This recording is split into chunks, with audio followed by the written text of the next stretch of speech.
Shalom, Assalamualaikum warahmatullahi wabarakatuh. Om Swastiastu, Namo Buddhaya, salam kebajikan.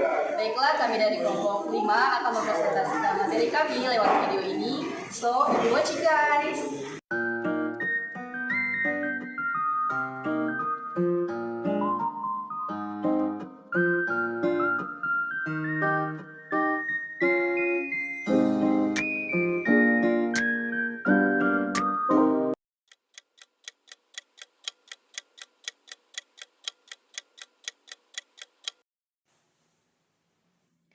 Literasi fungsi cerebral. Biopsikologi adalah cabang ilmu yang mempelajari hubungan antara aktivitas otak dan proses mental, termasuk literasi atau kemampuan membaca dan menulis. Literasi fungsi otak dapat dijelaskan dengan beberapa aspek biopsikologis berikut. Yang pertama, anatomi dan struktur otak. Literasi dipengaruhi oleh struktur otak yang terlibat dalam pemahaman dan produksi bahasa tertulis. Bagian otak seperti korteks otak, bagian temporal dan parietal, serta area Broca dan Wernicke berperan dalam penerjemahan bahasa tertulis. Yang kedua, fungsi otak dalam literasi. Proses literasi melibatkan fungsi otak seperti mengolah fonem, mengenali kata-kata, memahami makna teks, dan mengingat informasi.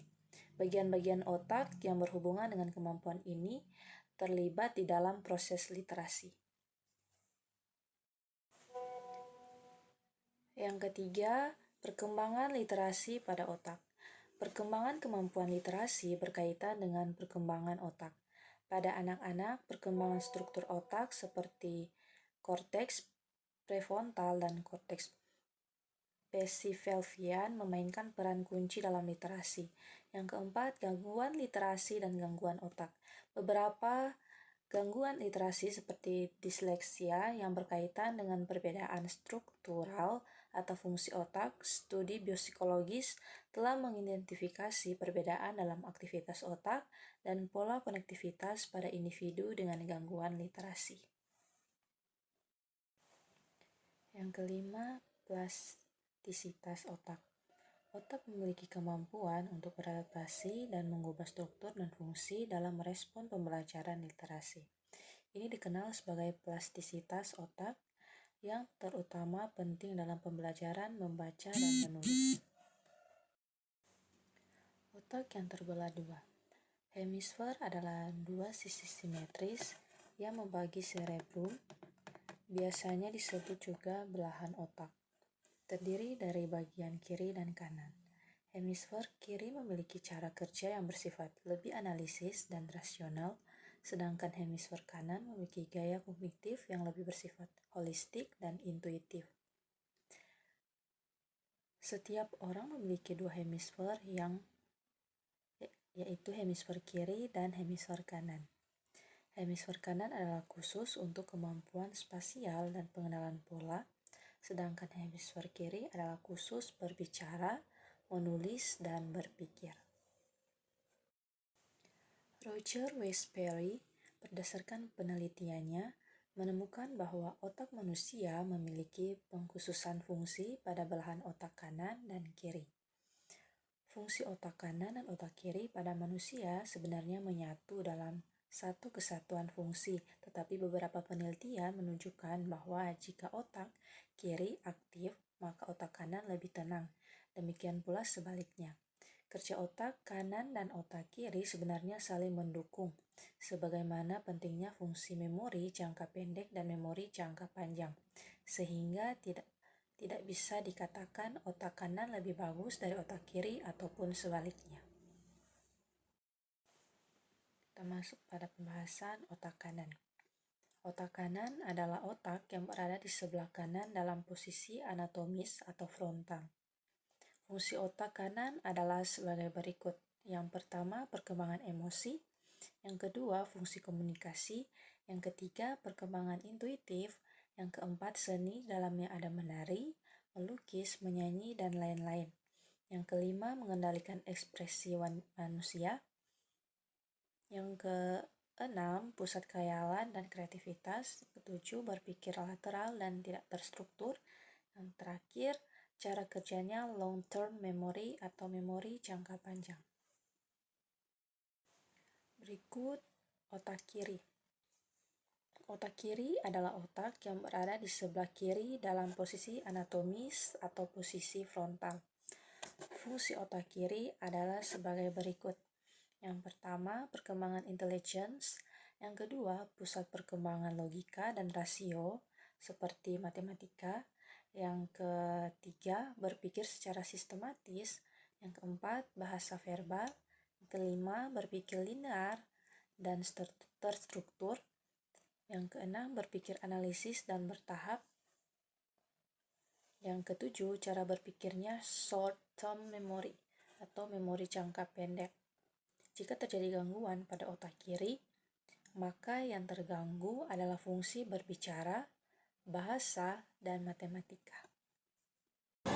Perbedaan antara hemisfer kanan dan kiri. Hemisfer kiri lebih aktif ketika seorang terlibat dalam beberapa tugas yang bersifat logis, simbolik, dan berangkai, seperti memecahkan persoalan matematika dan memahami materi yang bersifat teknis. Hemisfer kiri mengatur kemampuan untuk mengekspresikan diri dalam bahasa. Ia melakukan banyak aktivitas logika dan analitik yang rumit dan mampu mengerjakan komputasi matematika. Hemisfer kanan memiliki kemampuan lebih dalam memecahkan persoalan-persoalan yang menuntut kemampuan visual spasial, kemampuan menggunakan peta, meniru cara berpakaian, mengenali wajah, dan membaca ekspresi wajah. Hemisfer kanan aktif ketika seorang mencoba berkreasi dan memberikan apresiasi terhadap seni dan musik. Hemisfer kanan juga memiliki beberapa kemampuan bahasa. Hemisfer kanan dapat memahami bahasa yang sangat sederhana. Ia dapat berespon terhadap kata benda sederhana dengan memilih benda seperti mur atau sisir, dan bahkan ia dapat berespon terhadap asosiasi objek tersebut. Kita masuk pada pembahasan evaluasi model Wernicke-Gueswin. Model evaluasi Wernicke-Gueswin adalah suatu pendekatan yang digunakan dalam neuropsikologi untuk menggambarkan bagaimana berfungsi dan mengganggu area otak tertentu yang terlibat dalam proses berbahasa. Model ini pertama kali dikemukakan oleh Norman Gueswin dan Kurt Wernicke dan bertujuan untuk menjelaskan hubungan antara berbicara, memahami, dan proses berbahasa lainnya dalam otak. Biopsikologi tentang lokalisasi kortikal bahasa model Wernicke-Gueswin. Biopsikologi mengkaji bagaimana fungsi otak berhubungan dengan proses kognitif dan perilaku, termasuk lokalisasi kortikal bahasa dalam model Wernicke-Gueswin. Model ini adalah teori dalam neuropsikologi yang menjelaskan bagaimana otak manusia terlibat dalam bahasa. Dalam model Wernicke-Gueswin, lokalitas kortikal bahasa ditempatkan dalam 3 wilayah utama otak. Area Wernicke ini terletak di bagian otak kiri di daerah temporal superior, fungsinya berhubungan dengan pemahaman bahasa. Area Broca terletak di daerah frontal inferior belahan otak kiri. Area ini berperan dalam produksi bahasa lisan. Tractus arcuate ini adalah serat saraf yang menghubungkan area Wernicke dan area Broca. Tractus arcuate memungkinkan komunikasi antar pemahaman bahasa dan produksi bahasa. Model Wernicke-Gueswin ini telah menjadi dasar dalam pemahaman lokalisasi bahasa di otak manusia, tetapi penelitian lebih lanjut telah menunjukkan bahwa bahasa adalah jaringan yang kompleks dan tersebar di otak. Lokalisasi kortikal bahasa saat ini lebih dipahami sebagai bagian dari jaringan yang melibatkan banyak wilayah otak. Penelitian lanjutan dalam biopsikologi telah memperdalam pemahaman kita tentang bagaimana otak mengelola bahasa, dan model Wernicke-Gueswin telah berkembang menjadi model yang lebih kompleks dan terintegrasi. Pendekatan neuroscience kognitif tentang bahasa. Pendekatan neuroscience kognitif dalam pemahaman bahasa mencoba untuk memahami bagaimana otak manusia bekerja dalam mengolah dan memproses bahasa. Ini melibatkan penelitian tentang aktivitas otak yang terkait dengan bahasa. seperti penggunaan teknik neurogemanik seperti fMRI dan EEG. Dalam pendekatan ini, peneliti mencoba menjelaskan bagaimana otak manusia mengenali kata, struktur, kalimat, makna, dan bagaimana informasi bahasa diproses secara neurologi. Ini dapat membantu dalam memahami dasar-dasar neurologi dari gangguan bahasa dan juga dapat digunakan untuk meningkatkan pemahaman kita tentang bagaimana bahasa dipelajari dan diajarkan. Berikut pendekatan neurosains kognitif tentang dislesia. Pendekatan neuropsikologis kognitif terhadap dislesia adalah pendekatan yang memahami gangguan membaca. Ini dari sudut pandang neurologi dan kognitif. Berikut penjelasan lengkapnya. 1. Definisi disleksia.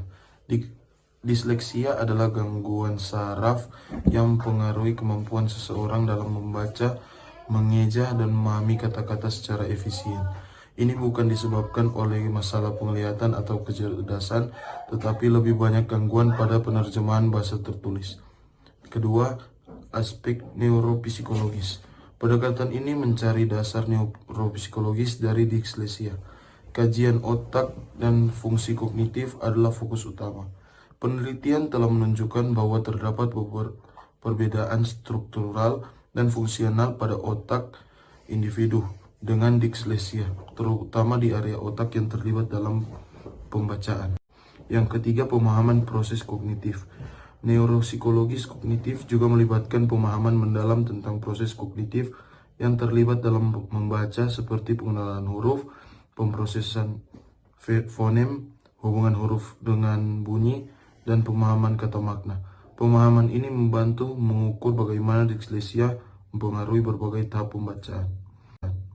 Yang keempat, dampak pada dengan pemahaman yang mendalam tentang dasar neurologi dan proses kognitif. Pendekatan pengobatan ini dapat membantu merancang intervensi yang lebih efektif untuk individu dengan dislesia. Ini termasuk pengembangan program pelatihan khusus yang fokus pada perbaikan proses-proses kognitif yang terganggu. Yang kelima, pentingnya diagnosis dini. Pemahaman mengenai disleksia dari perspektif neuropsikologis kognitif juga pentingnya diagnosis dini. Semakin cepat dislesia dideteksi, semakin baik peluang untuk memberi intervensi yang sesuai. Yang keenam, pendekatan multidisipliner. Pendekatan ini seringkali melibatkan kerjasama antara ahli neuropsikologis, ahli pendidikan, ahli logopedia, dan ahli kesehatan lainnya untuk memberikan dukungan yang komprehensif kepada individu dengan dislesia. Biopsikologi emosi. Pengertian emosi. Emosi terdiri dari sedih, takut, jijik, sedih, dan terkejut, dan lain sebagainya. Emosi bukanlah marah, melainkan marah adalah bagian dari emosi. Emosi berkembang karena motif dan derajat perasaan. Bentuk-bentuk emosi seperti ketakutan meliputi 3 aspek, yaitu aspek kognis atau situasi berbahaya, kesigapan untuk melakukan tindakan atau menghindar, dan perasaan. Kesigapan untuk melakukan tindakan bergantung pada sistem syaraf autonom atau sistem syaraf yang mengkontrol gerakan tak sadar dan mengatur fungsi tubuh seperti detak jantung, pencernaan, tingkat pernapasan, buang air kecil. Biopsikologi emosi terbagi menjadi 2 sistem saraf. Yang pertama, sistem saraf simpatik dan sistem saraf parasimpatetik. Sistem saraf simpatik itu mempersiapkan tubuh untuk merespon yang singkat, intens, dan melawan atau melarikan diri yang penuh semangat. Selain itu juga dapat mempercepat denyut jantung sehingga menyebabkan tekanan darah dan lain. Saraf simpatetik itu terletak di medula spinalis atau sumsum tulang belakang, di daerah dada dan juga pinggang. Sedangkan sistem saraf parasimpatetik itu meningkatkan pencernaan dan proses lain yang bertujuan mengonservasi energi serta-merta menyiapkan diri untuk peristiwa berikutnya. Jadi emosi merupakan perubahan mental dan fisik secara kompleks, termasuk gejala psikologi, meliputi perasaan. Kita masuk pada rangsangan dan emosi. Jika mengalami suatu emosi yang kuat, seperti rasa takut atau marah, mungkin merasakan sejumlah perubahan pada tubuh, termasuk denyut jantung dan pernapasan yang cepat. Rasa kering di tenggorokan dan mulut, berkeringat, gemeteran, dan perasaan tertekan di lambung. Sebagian besar perubahan fisiologis yang terjadi selama rangsangan emosional terjadi aktivasi cabang simpatik dan sistem saraf otonomik untuk mempersiapkan tubuh melakukan tindakan darurat. Sistem simpatik bertanggung jawab untuk terjadinya perubahan-perubahan berikut. A. Tekanan darah dan kecepatan denyut jantung meningkat. B. Pernapasan menjadi lebih cepat. C. Pupil mata mengalami dilatasi. D. Keringat meningkat sementara sekresi saliva dan mukus menurun. E. Kadar gula darah meningkat untuk memberikan lebih banyak energi. F. Darah membeku lebih cepat untuk persiapan kalau terjadi luka. G. Motilitas saluran gastrointestinal menurun, darah dialihkan dari lambung dan usus ke otak dan otot rangka. Penjelasan biopsikologi tentang pertahanan, ketakutan, dan agresi. Biopsikologi adalah bidang yang mempelajari interaksi antara proses biologi dan psikologis dalam perilaku manusia. Dalam konteks perlindungan, ketakutan, dan agresi, biopsikologi mencoba menjelaskan bagaimana sistem saraf, kimia, otak, dan faktor genetik berperan dalam memperkuat perilaku tersebut. Pertahanan adalah respons alami tubuh terhadap ancaman atau stres. Pada tingkat biologi, sistem saraf otonom yang terdiri dari simpatis dan parasimpatis memainkan peran penting dalam mengatur respons perlindungan. Ketika seseorang merasa terancam atau dalam situasi stres, sistem saraf simpatis mengaktifkan respon tumpah atau berlari. Ini melibatkan peningkatan denyut jantung, pelebaran bronkus, dan peningkatan aliran darah ke otot-otot besar. Ketakutan adalah respon psikologis dan emosional terhadap ancaman atau situasi yang dianggap berbahaya. Pada tingkat biologi, ketakutan melibatkan aktivasi amigdala, sebuah struktur di otak yang berperan dalam pemrosesan emosi, terutama ketakutan. Ketika seseorang mengalami ketakutan, amigdala akan mengirimkan sinyal ke berbagai bagian otak, termasuk hipotalamus dan batang otak yang mengatur respon fisik dan emosional terhadap ketakutan. Agresi adalah perilaku yang bersifat menyerang atau mengancam. Faktor biologis seperti gangguan pada sistem saraf, ketidakseimbangan neurotransmitter, dan faktor genetik dapat mempengaruhi kecenderungan seseorang terhadap perilaku agresif. Selain itu, aktivitas amigdala juga dapat berperan dalam mengatur respons agresi terhadap situasi yang dianggap sebagai ancaman. Penting untuk diingat bahwa pertahanan, ketakutan, dan agresi adalah fenomena yang kompleks dan melibatkan interaksi antara faktor biologis dan psikologis. Biopsikologi membantu kita memahami dasar biologi dari pelaku ini, tetapi faktor lingkungan dan sosial juga memainkan peran yang signifikan dalam manifestasi mereka. Mekanisme neural untuk pengkondisian ketakutan. Mekanisme neural untuk pengkondisian ketakutan adalah proses di mana otak manusia dan hewan belajar untuk mengasosiasikan stimulus tertentu dengan pengalaman ketakutan.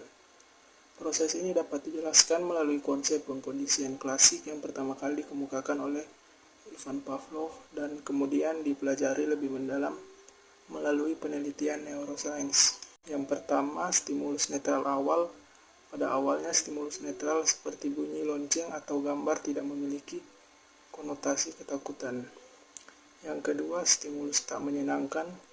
Ketika stimulus netral tersebut disajikan bersamaan dengan stimulus yang dapat memicu ketakutan, seperti suara keras atau kejadian menakutkan, otak mencatat hubungan antara keduanya. Yang ketiga, pembentukan asosiasi. Di otak, amigdala yang terletak di lobus temporal berperan penting dalam pemrosesan emosi dan pembentukan asosiasi antara stimulus awal dan ketakutan. Ketika asosiasi ini terbentuk, amigdala menjadi lebih sensitif terhadap stimulus tertentu tersebut. Yang keempat, proses ketakutan. Selanjutnya, jika stimulus netral awal tersebut disajikan tanpa stimulus menakutkan, amigdala tetap merespons dengan ketakutan. Ini berarti bahwa stimulus awal tersebut telah dikondisikan untuk menimbulkan respon ketakutan. Pengendalian emosi. Selain amigdala, korteks prefrontal yang terletak di bagian depan otak berperan dalam pengendalian emosi. Dengan waktu dan latihan, korteks prefrontal dapat mengatur kembali ketakutan dan mengurangi respon emosional yang berlebihan terhadap stimulus.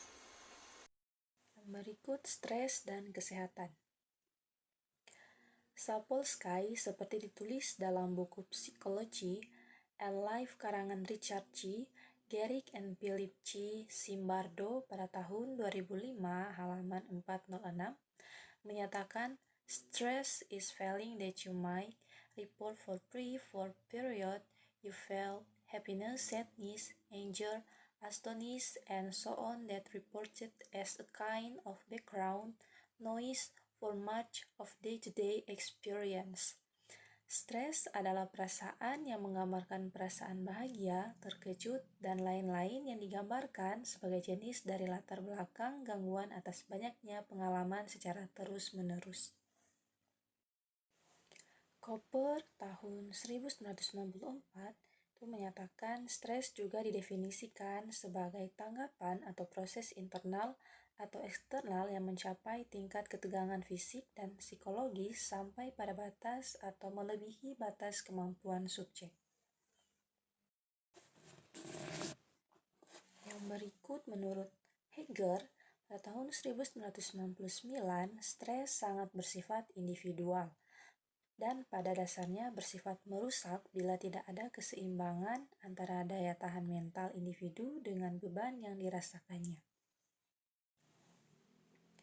Faktor-faktor stres dapat bersifat eksternal atau seperti masalah di tempat kerja atau konflik interpersonal, atau internal seperti kecemasan atau perasaan tidak aman.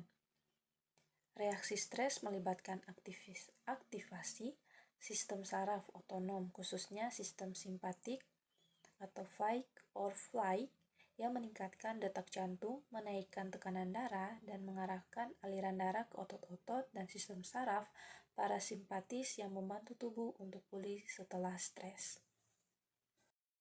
Termasuk pada pembahasan penekanan ini sendiri terbagi menjadi dua bagian. Yang pertama, stresor adalah faktor yang menyebabkan stres, baik berupa situasi atau perasaan. Yang kedua, stresor dapat bersifat akut, seperti kecelakaan, atau kronis seperti stres pekerjaan yang berkepanjangan. Respons fisiologis terhadap stres. Ketika seseorang mengalami stres, tubuh melepaskan hormon stres seperti kortisol dan epinefrin atau adrenalin yang mempersiapkan tubuh untuk menghadapi tantangan. Respon ini memiliki efek jangka pendek yang menggantungkan dalam situasi berbahaya, tetapi jika terjadi secara terus-menerus dapat berdampak negatif pada kesehatan. Dampak stres bagi kesehatan. Stres kronis dapat menyebabkan berbagai masalah kesehatan, termasuk peningkatan risiko penyakit jantung, gangguan tidur, depresi, gangguan pencernaan, dan meningkatkan sistem kekebalan tubuh. Stres juga dapat mempengaruhi perilaku kesehatan seperti mendorong perilaku merokok, minum alkohol berlebihan, atau mengonsumsi makanan tidak sehat. Penelitian biopsikologi. Yang pertama, bidang biopsikologi memeriksa bagaimana stres mempengaruhi sistem saraf, sistem endokrin, dan sistem kekebalan tubuh. Yang kedua, penelitian ini juga mengeksplorasi bagaimana faktor-faktor psikologis seperti dukungan sosial dan mekanisme coping itu dapat memoderasi dampak stres pada kesehatan. Mekanisme-mekanisme otak untuk emosi. Beberapa mekanisme utama yang terlibat dalam pengaturan emosi manusia adalah yang pertama, amigdala. Amigdala adalah struktur otak yang berperan penting dalam mengenali dan merespon stimulus yang berhubungan dengan emosi, terutama yang berkaitan dengan ancaman. Amigdala dapat memicu respons berkelahi atau lari dan memengaruhi perasaan ketakutan dan kecemasan. Yang kedua, hipotalamus. Hipotalamus berfungsi dalam mengatur respon emosi dengan mengontrol pelepasan hormon stres seperti kortisol. Ini juga dapat mempengaruhi respon fisik terhadap emosi seperti peningkatan denyut jantung dan tekanan darah. Yang ketiga, korteks prefrontal. Bagian dari korteks prefrontal itu otak terlibat dalam pengendalian eksekutif, pemrosesan kognitif, dan pengambilan keputusan. Ini memainkan peran penting dalam mengatur emosi, mengendalikan impuls, dan memproses informasi yang terkait dengan emosi. Yang kelima, sistem saraf otonom. Sistem saraf otonom mengatur respon fisik terhadap emosi, termasuk peningkatan denyut jantung, perubahan dalam pernapasan, dan respons tubuh lainnya. Yang keenam, sistem limbik. Sistem limbik ini melibatkan berbagai struktur otak yang terlibat dalam pengolahan emosi, termasuk amigdala, hipotalamus, dan hipokampus.